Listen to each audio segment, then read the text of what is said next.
معروف لکھاری اور تجزیہ کار وسعت اللہ خان نے کہا ہے کہ ہائیبرڈ جمہوریت کی پیداوار موجودہ سویلین سیٹ اپ بھی اپنی پیشرو حکومت کی طرح ایک ایسے سیاسی نکاح کا نتیجہ ہے جو خاندان کے بڑے بزرگوں نے فریقین کے سر ٹکرا کے قبول ہے کے شور میں پڑھوایا تھا۔ ایسی شادیوں کے نتیجے میں میاں بیوی کی بھلے ایک دوسرے سے بنے نہ بنے، مگر دونوں تب تک ایک چھت تلے رہنے پر مجبور ہوتے ہیں جب تک بزرگوں کی آنکھیں سرچ لائٹ کی طرح گول گول گھومتی رہتی ہیں۔ لہٰذا صدر آصف زرداری اور وزیر اعظم شہباز شریف ایک دوسرے کو طلاق دینے کا سوچ بھی نہیں سکتے اور فی الحال ایک دوسرے کے ساتھ چلنے پر مجبور ہیں۔ بی بی سی اردو کے لیے اپنے تازہ سیاسی تجزیے میں وسعت اللہ خان کہتے ہیں کہ آصف زرداری پاکستان کے 11ویں سویلین،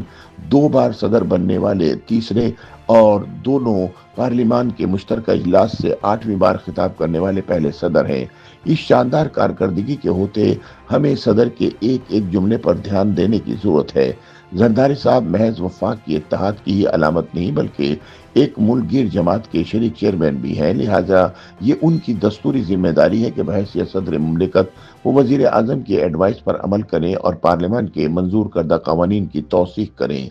جبکہ بحیثیت پارٹی سربراہ یہ بھی ان کی سیاسی ذمہ داری ہے کہ حکومت کے فیصلوں پر ناخوشی اور تحفظات کا اظہار کریں اور کچھ اس احتیاط سے کریں کہ کرسی صدارت کو بھی ناقابل برداشت تپش محسوس نہ ہو اور بطور سیاستدان بھی ان کا بادشاہ گھر والا امیج برقرار رہے۔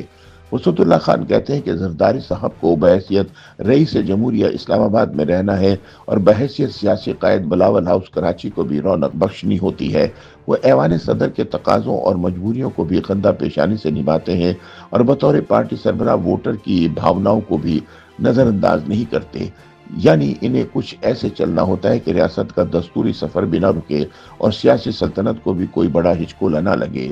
صدر آصف زرداری کے لیے خود کو بچا کر رکھنا اس لیے ضروری ہے کہ جس سے جمہوریت بچی رہے اور جمہوریت کو اس لیے بچانا ہے تاکہ وہ خود بھی بچے رہیں۔ اسی لیے کہتے ہیں کہ جن کے رتبے ہیں ان کے سوا مشکل سے ملک میں 2 ہی ایسے خوش قسمت خاندان پائے جاتے ہیں کہ جن کے لیے اوپر والے نے 2 ہی راستے رکھے، ایک راستہ تو جیل کو جاتا ہے اور دوسرا محل کو۔ وسعت اللہ خان کہتے ہیں کہ سب جانتے ہیں کہ ہائیبرڈ جمہوریت کی پیداوار موجودہ سویلین سیٹ اپ اب بھی اپنی پیشرو حکومت کی طرح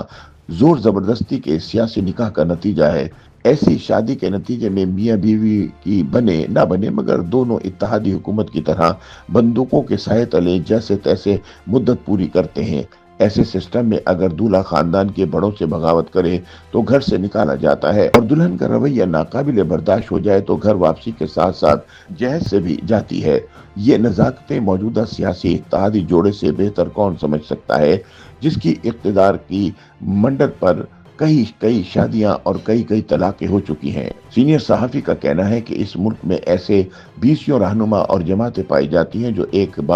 بس ایک بار صدر، وزیر اعظم یا وفاقی وزیر بننے کے لیے زندگی بھر ایک ستون سے دوسرے ستون کے درمیان طواف کرتے رہتے ہیں، مگر اوپر والا جانے کیوں ان کی نہیں سنتا۔ اور اسی ملک میں 2 ایسے خوش قسمت خاندان بھی پائے جاتے ہیں جو یا تو جیل میں رہتے ہیں یا محل میں، کسی ڈرائنگ روم کی جھولتی کرسی میں دھس کر یا کسی ٹاک شو پر جا کے اصلاحی مشورے دینا یا قوم کے غم میں مگر مچ کے آنسو بہانا بہت آسان ہے، مگر ذرا اپنے ضمیر کے منہ اور دل پر ہاتھ رکھ کر فیصلہ کریں کہ اگر آپ 70 کے پیٹے میں ہو تو آپ جاتی اس عمریہ میں کیا چنیں گے، جیل یا ریل؟ ہاں، اگر آپ کوئی سر پھرے بد دماغ چریا ہیں تو الگ بات ہے، ورنہ ریل کی سیر ہی مناسب رہتی ہے۔ وسعت اللہ خان کہتے ہیں کہ اس پس منظر میں صدر آصف علی زرداری نے پارلیمنٹ کے مشترکہ اجلاس سے سالانہ آئینی خطاب میں موجودہ حکومت کے مبینہ من مانے رویے پر ناخوشی کا اظہار کرتے ہوئے سرسبز پاکستان منصوبے کے تحت چولستان نہر سمیت 6 اضافی نہروں کی مجوزہ تعمیر کے منصوبے میں وفاق کے تمام یونٹوں کو اعتماد میں نہ لینے کا جو برسر عام شکوہ کیا، وہ آبائی صوبے میں اپنا سیاسی ریکارڈ برقرار رکھنے کی ایک کوشش معلوم ہوتی ہے۔ جو طاقتور لوگ چولستان کے صحرا میں سرسبز پاکستان جیسے زرعی منصوبے متعارف کروا رہے ہیں، انہیں پارلیمنٹ میں ہونے والے رونے دھونے اور شور شرابے سے کوئی ٹینشن نہیں۔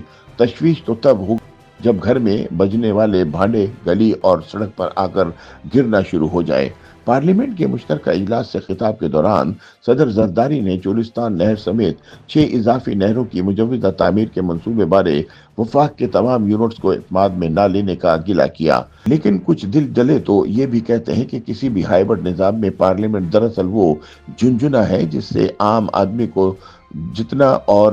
جب تک ممکن ہو بہلایا جا سکے، اور جب عام آدمی کی توجہ ہٹنے لگے تو جھنجھنا بدل دیا جائے۔ نئی نہروں کی تعمیر کا شوشہ بھی اصل بنیادی مسائل سے عوامی توجہ ہٹاؤ منصوبے کا حصہ لگتا ہے۔ کوئی بھی منصوبہ ضروری یا کارآمد ہے یا نہیں، اس سوال سے قطع نظر اہم بات یہ ہے کہ گیم کوئی بھی ہو اربوں روپے کی ہونی چاہیے تاکہ نظر بھی آئے اور منصوبہ سازوں کو 4 پیسے بھی بچیں۔ سینئر صحافی کا کہنا ہے کہ اسی لیے پاکستان سمیت کئی پسماندہ ممالک ایسے عالی شان منصوبوں کا قبرستان ہے جہاں قبروں پر جا بجا ٹیکس اور قرضوں کی سنگ مزار نصب ہے۔ ایسے منصوبے حکمران اشرافیہ کے ساتھ ساتھ مخالفوں کو بھی اپنی دکان چمکائے رکھنے کا سنہری موقع فراہم کرتے ہیں۔ جتنا دودھ فرہاد کی نہروں میں بہہ رہا تھا، لگ بھگ اتنا ہی پانی چولستان کی نہر میں بھی بہے گا، مگر ریاست اور سیاست کا تو دار و مدار اور بقا ہی خواب فروشی کے کاروبار پر ہے، لہٰذا غریب عوام کے خواب تو خواب ہی رہیں گے۔ YouTube پر گوگلی نیوز دیکھنے کے لیے youtube.com کی سرچ بار میں googly news T V type کریں۔ گوگلی نیوز کے پیج پر سرخ رنگ کے سبسکرپشن والے بٹن پر کلک کرنا نہ بھولیے۔ YouTube پیج پر اپلوڈ ہونے والی ویڈیوز سے باخبر رہنے کے لیے بیل آئیکن پر کلک کیجیے۔ آپ کو ہر نئی ویڈیو کے بارے میں نوٹیفیکیشن موصول ہو جائے گا۔